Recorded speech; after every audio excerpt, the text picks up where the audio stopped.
This discussion on exercise as part of a healthy lifestyle is part of the World Healthy Life Initiative of Healthy Heart Charity, the Cardiovascular Research Trust.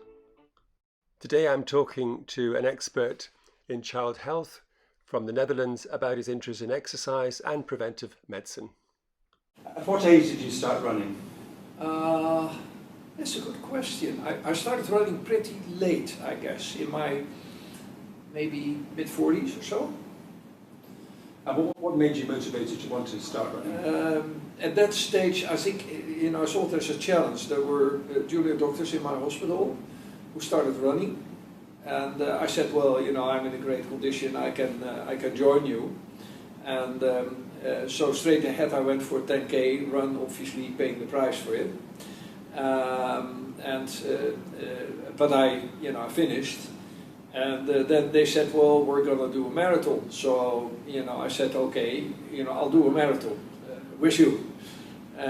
So basically that's how it started. I actually did a marathon in a it wasn't too bad. I think it's 4 hours, 20 minutes or so.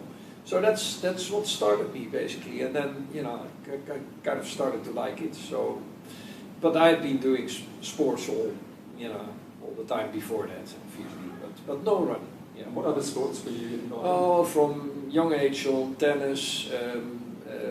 In student time I started skiing, table tennis, volleyball, a bit of hockey, ice skating. So, much of many sports. Nothing ever absolute top, but always being pretty good. And how often do you run now? I run now 3 times a week, if I have no injury. So if things go well, I run on the Saturday morning for a training, which is an hour and a half. Then I run on the Sunday on my own, unless I get in a very good condition. Then I run with a fast group, which mostly will take like an hour and a half or 2. And then I run on the Wednesday evening also for 15K in the summertime, sometimes more.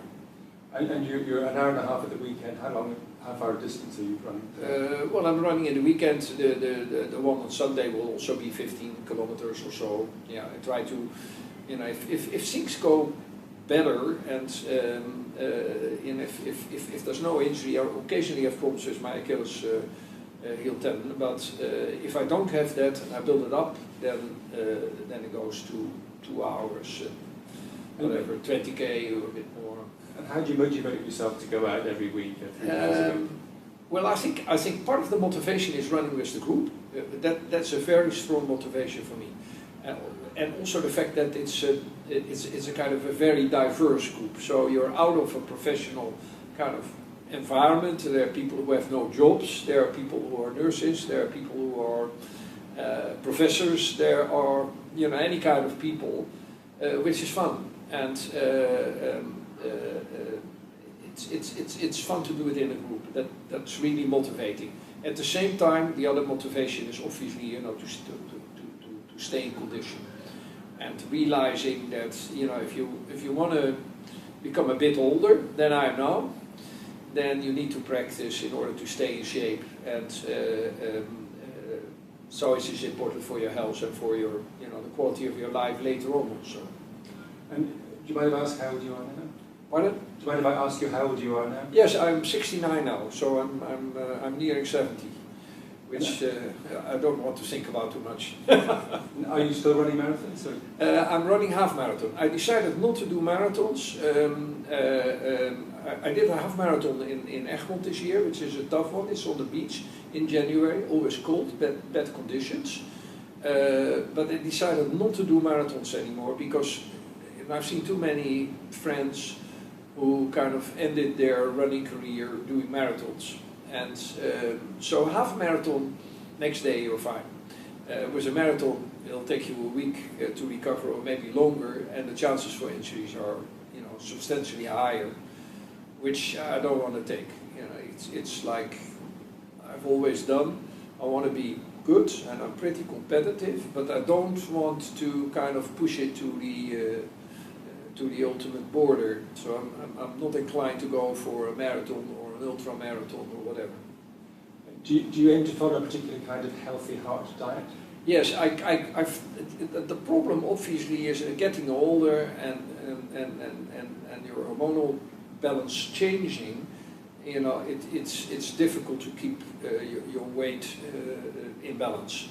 So it's a continuous fight. I've you know, kind of been trying low carb diets on occasion, being successful, and then if it's a period in the winter and if you have an injury, and you know, in my profession a lot of dinners, sometimes 2-3 times a week or so, is difficult. I like a glass of wine, and obviously you shouldn't take wine if you know, want to keep your weight in at the appropriate level. So, but still, you know, I kind of think if I run, then it's easier to eat and drink whatever I like with some restrictions. If I don't run, I have to kind of have more restrictions, which is not easy. And the last question is, what, if any, benefit do you expect your exercise to have in terms of your heart health? Oh, I think great.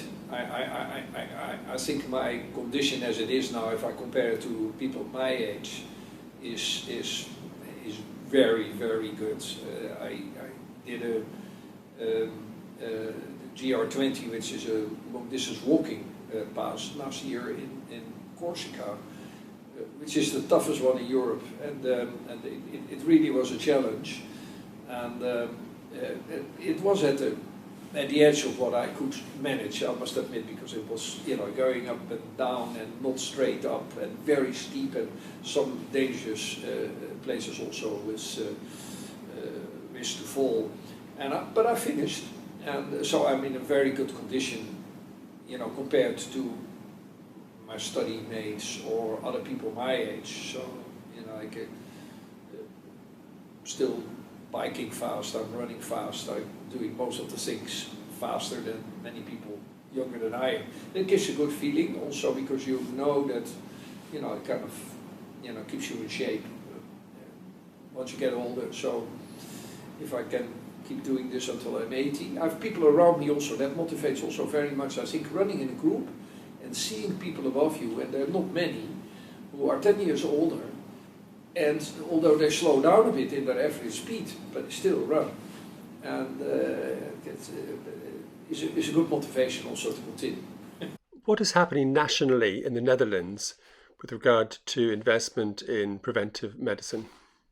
You know, I think now in the Netherlands it's approximately 3% of the budget for healthcare goes into preventive medicine.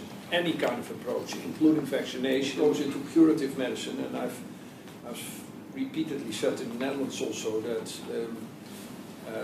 you know, I think there's a large scope for decreasing costs in, you know, in curative medicine, whereas there's a huge need to expand the amount of money spent on prevention, because it's obviously much more important. Thank you very much indeed. You're welcome.